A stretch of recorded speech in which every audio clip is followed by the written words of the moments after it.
રાજ્યસભાની ચારેય બેઠકોનું આજે નામાંકન પત્ર ભરવાની અંતિમ તારીખ છે, જેમાં ભારતીય જનતા પાર્ટીએ ચારેય ઉમેદવારોની જાહેરાત કરી દીધી છે. તેમાં માનસી પરમાર જે છે તેમને ઉમેદવાર તરીકે આજે નામાંકન પત્ર ભરવાના છે. તેમની સાથે વાત કરીશું. હવે અંતિમ ઘડી અને આજે નામાંકન પત્ર ભરવાના છો, શું કહેશો? પત્ર ભર્યા બાદ સાંસદ તરીકે ફિક્સ? ભારતીય જનતા પાર્ટીના એક કાર્યકર્તા તરીકે જ્યારે મારા જેવા સામાન્ય યુવાનને એક સામાન્ય બૂથના કાર્યકર્તાને પાર્ટી એવડી મોટી જવાબદારી આપી છે, સ્વાભાવિક રૂપે મને ખૂબ હર્ષ અને લાગણી ઊભી થાય છે. અને આ માત્ર ને માત્ર ભારતીય જનતા પાર્ટીમાં જ શક્ય છે. આ વિશ્વની અને આ દેશની અન્ય કોઈ પાર્ટીમાં શક્ય નથી. સામાન્ય કાર્યકર્તા પણ આજે રાજ્યસભાનો સાંસદ બની શકે છે. અમારા નસીબે સદનસીબે આજે ગુજરાતમાં નરેન્દ્રભાઈના સમયથી લઈને અત્યાર સુધી ભારતીય જનતા પાર્ટી આ 26-27 વર્ષથી શાસન કરે છે. અને સ્વાભાવિક રૂપે આજે કદાચ અમે બિનહરીફ રાજ્યસભાના સાંસદ ચૂંટાણા છે, તો સ્વાભાવિક રૂપે અમારા માટે એ હર્ષ અને લાગણી છે. આમ જોવા જઈએ તો રાજ્યસભાની અંદર પીઢ નેતાઓને મોકલવામાં આવે છે. પ્રથમ વખત એવું બન્યું છે કે યુવા નેતાઓને આ વખતે પ્રાધાન્ય આપ્યું છે. એ તકને કેવી રીતે જોઈ રહ્યા છો? ભારતીય જનતા પાર્ટીએ આ વખતે જે 4 રાજ્યસભાના સાંસદ તરીકે જે પાર્ટીએ મેન્ડેટ આપ્યા છે, આ 4 મૂળ ભારતીય જનતા પાર્ટીના એક બૂથના કાર્યકર્તા છે. જે 6 એપ્રિલ 1980ના રોજ જ્યારે ભારતીય જનતા પાર્ટીની સ્થાપના થઈ, જે પંચનિષ્ઠાના આધારે જે પાર્ટીની સ્થાપના થઈ, એમાં મૂળભૂત જે સિદ્ધાંતો છે એ આધારે જે પાર્ટીની સ્થાપના થઈ છે. માત્ર ને માત્ર પાર્ટી છે કોઈ વ્યક્તિની કે કોઈ પરિવારની પાર્ટી નથી. સામાન્યમાં સામાન્ય કાર્યકર્તા પણ આજે દેશનું નેતૃત્વ કરી શકે, સામાન્યમાં સામાન્ય કાર્યકર્તા પણ આજે રાજ્યનું નેતૃત્વ કરી શકતા હોય. એવી જ રીતે અમારા જે રાજ્યસભાના અમને પાર્ટીએ જે નોમિનેટ કર્યા છે, અમને પાર્ટીએ ઉમેદવાર બનાવ્યા છે, તો એક કાર્યકર્તા તરીકે અમારા માટે ખૂબ મોટી વાત છે. અને હું આ એક સાંસદ રાજ્યસભાનું સાંસદ બનું છું એવું નથી. મારા જેવા લાખો યુવાનો એને ખુદને એમ થશે કે પોતે પણ રાજ્યસભાના સાંસદ છે. કેમ કે આપને મેં કીધું છે એમ ભારતીય જનતા પાર્ટીમાં જ આ વસ્તુ શક્ય છે. પ્રાદેશિક પક્ષો હોય કે રાષ્ટ્રીય અન્ય કોઈ કોંગ્રેસ પક્ષ હોય કે બીજી કોઈ પક્ષ હોય, જે માત્ર ને માત્ર પરિવારવાદ હોય. અહીંયા તો કોઈ પણ વર્ગનો હોય, કોઈ પણ જ્ઞાતિનો હોય, કોઈ પણ ધર્મનો હોય, એને આવડત હશે અને નિષ્ઠાપૂર્વક કામ કરતા હશે તો પાર્ટીએ ભૂતકાળમાં યોગ્ય જગ્યાએ યોગ્ય સમયે જગ્યા આપી છે, વર્તમાનમાં પણ આપી છે અને ભવિષ્યમાં પણ આ ભારતીય જનતા પાર્ટી છે યોગ્ય જગ્યાએ યોગ્ય કાર્યકર્તાને સ્થાન આપે જ છે. આમ જોવા જઈએ તો આ વખતે એવું બનશે કે કોંગ્રેસનું એક પણ સાંસદ નહીં હોય અને એમાં તમે સાક્ષી બનશો. એને કેવી રીતે જોઈ રહ્યા છો? ડૉક્ટર શ્યામાપ્રસાદ મુખર્જી અને પંડિત દીનદયાળ ઉપાધ્યાયજી, અટલ બિહારી વાજપેયીજી અને અડવાણીજી, આવા અસંખ્ય અમારા પૂર્વજો છે, એમને અમે યાદ કરીએ. આ માત્ર ને માત્ર એમની દેણ છે. એમણે વાવેલા ઝાડ, એમણે વાવેલા જે વૃક્ષો છે એમાંથી અમે આજે ફળ મેળવી રહ્યા છીએ. આજે કદાચ અમારા માટે એવડો સંઘર્ષ નથી, પણ છતાં એક કાર્યકર્તા તરીકે અમે પણ મહેનત કરીએ છીએ.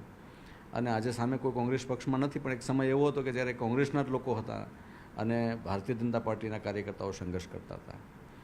પણ અમારા નસીબ સારા કે આજે અમે બિનહરીફ તરીકે રાજ્યસભાના સાંસદ તરીકે ચૂંટાયા છે. તો એ અમારા નસીબ છે અને અમે આભારી છે અમારા પૂર્વજોનું. ડૉક્ટર શ્યામાપ્રસાદ મુખર્જીના બલિદાનને અમે ભૂલી ન શકીએ, અટલ બિહારી વાજપેયીજીના સંઘર્ષને અમે ભૂલી ન શકીએ. આ માત્ર ને માત્ર એમના કારણે છે. આમ જોવા જઈએ તો બક્ષીપંચ મોરચાના જે પ્રમુખ બને છે એમાં છેલ્લી 3 ટર્મથી જોઈએ તો તેને રાજ્યસભામાં મોકલવામાં આવતા છે અને આ સિનારીઓ ફરી એકવાર જોવા મળે છે. એટલે કે આ બક્ષીપંચ મોરચાના પ્રમુખ બન્યા અને હવે રાજ્યસભાના. એક્ઝેક્ટલી એવું હોતું નથી, પણ ઇટ્સ અ કોઇન્સિડન્સ. પાર્ટીના રાજ્યસભાના ઉમેદવાર તરીકે જ્યારે પાર્ટી કોઈક નક્કી કરતી હોય છે, અમારી પાર્ટીની જે કોર કમિટીના અને અમારું રાષ્ટ્રીય અને પ્રદેશનું નેતૃત્વ જે નક્કી કરતી હોય છે, એના પણ અલગ અલગ ક્રાઇટેરિયા હોય છે. આ કોઇન્સિડન્ટલી એવું બને છે 2-3 વખતથી કે બક્ષીપંચ ઓબીસી મોરચાનો જે અધ્યક્ષ હોય છે રાજ્યસભાનો સાંસદ બને છે, પણ એક્ઝેક્ટલી આવું હોતું નથી. આમ જોવા જઈએ તો ચૂંટણી થતી હોય છે, કોંગ્રેસનો પણ ઉમેદવાર રહેતો હોય છે અને કશમકશ થતી હોય છે, પરંતુ ભારતીય જનતા પાર્ટી જીતતી હોય છે. આ વખતે કોઈ પણ ઉમેદવાર કોંગ્રેસનો કે અન્ય પક્ષનો પણ નહીં હોય, સીધા તમે નામાંકન પત્ર ભરશો અને સામે કોઈ નહીં હોય, જીત થઈ જશે. ખૂબ મોટી વાત છે અને અમારા માટે તો ખૂબ મોટી વાત. આ કદાચ ઇતિહાસ બનશે કે સામે પક્ષે કોઈ છે જ નહીં એમ. અને કાર્યકર્તા તરીકે સમરસ બિનહરીફ અમે ચૂંટાઈ આવીએ છીએ, એ સ્વાભાવિક રૂપે સારી વાત છે. ચૂંટાયા બાદ કેવા પ્રકારના કામ કરશો? આપ ગીર સોમનાથ વિસ્તારમાંથી આવો છો, સૌરાષ્ટ્રનો વિસ્તાર છે, અને ત્યાં કેવા કામગીરીને પ્રાધાન્ય આપશો?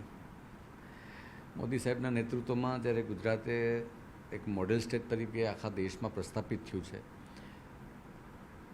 તો સ્વાભાવિક રૂપે ગુજરાત માટે એવા કોઈ મોટા કામો છે નહીં કે જે અમારે ત્યાં સૂચન કરવું પડે છે. પણ તેમ છતાં પણ રાબેતા મુજબમાં કંઈ જિલ્લાના લેવલે અથવા સૌરાષ્ટ્રના લેવલે કોઈ કેન્દ્રના ધ્યાનમાં કોઈ વસ્તુ અમારે મૂકવાની થતી હશે તો સ્વાભાવિક રૂપે અમે એ વાત મૂકશું. અને જ્યારે દેશના બંને પનોતા પુત્ર આદરણીય પ્રધાનમંત્રી નરેન્દ્રભાઈ મોદી સાહેબ અને અમિતભાઈ શાહ સાહેબ, આ બંને અમારા ગુજરાતના બંને પનોતા પુત્રો ત્યાં બેઠા છે, તો સ્વાભાવિક કે અમારે કદાચ અમારા ભાગે સૂચન કરવાનું પણ નહીં આવે. એના ધ્યાને આખા ગુજરાતનો ભૌગોલિક સ્થિતિ અને રાજકીય સ્થિતિ બધે અમને ખ્યાલ છે. ક્યારે વિચાર્યું હતું કે 2022ની અંદર ચૂંટણી લડ્યા હતા, વિધાનસભાની હાર્યા હતા, પછી ક્યારે એવું વિચાર્યું હતું કે હું સીધો રાજ્યસભામાં જઈશ? ભારતીય જનતા પાર્ટીની આ જ તો ખાસિયત છે, જે કાર્યકર્તા કોઈ વિચારી નથી શકતો એ ભારતીય જનતા પાર્ટી એને બનાવે છે. નિષ્ઠાપૂર્વક મારા જેવા લાખો લોકો, આજે લાખો યુવાનો આ યુવા મોરચામાં અને ભારતીય જનતા પાર્ટીમાં કામ કરે છે અને દરેકને ક્યાંક ને ક્યાંક એના ક્ષેત્રમાં એની યોગ્યતા પ્રમાણે સ્થાન મળે છે.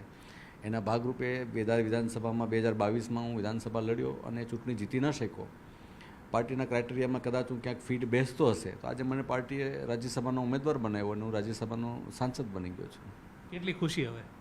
સોમનાથ દાદાની કૃપા છે, ખૂબ ખુશી થઈ છે અને હું આભાર માનું છું અમારા આખા રાષ્ટ્રીય નેતૃત્વને, પ્રદેશના નેતૃત્વને, અમારા વૈશ્વિક નેતા અને અમારા પરમ પૂજ્ય આદરણીય નરેન્દ્રભાઈ મોદી સાહેબને, ગુજરાતના પનોતા પુત્ર આદરણીય અમિતભાઈ શાહ સાહેબનો આભાર માનું છું. હું રાષ્ટ્રીય અધ્યક્ષ નીતિન નવીનજીનો આભાર માનું છું. પ્રદેશના અધ્યક્ષ અમારા આદરણીય જગદીશ વિશ્વકર્મા સાહેબનો આભાર માનું છું. ગુજરાતના મુખ્યમંત્રી ભૂપેન્દ્રભાઈ પટેલ સાહેબ, યુવાનોના પ્રેરણા સ્ત્રોત રાજ્યના નાયબ મુખ્યમંત્રી હર્ષભાઈ સંઘવી સાહેબ અને આદરણીય સંગઠન મહામંત્રી રત્નાકરજીનો આ દરેકનો હું હૃદયપૂર્વક આભાર માનું છું કે મારા જેવા એક સામાન્ય કાર્યકર્તાને આજે રાજ્યસભાના સાંસદ તરીકે આપે મને સ્વીકાર્યો છે. બિલકુલ. તો આ હતા માનસી પરમાર. તેમનું કહેવું છે કે જે વિકાસની રણનીતિ જે છે તેને આગળ વધારીશું ને ગુજરાતની સમૃદ્ધિમાં એક છોગું પણ ઉમેરાઈશું. શ્રેણિક મહેતા સાથે ગૌતમ શ્રીમાળી, ન્યૂઝ 18 ગુજરાતી.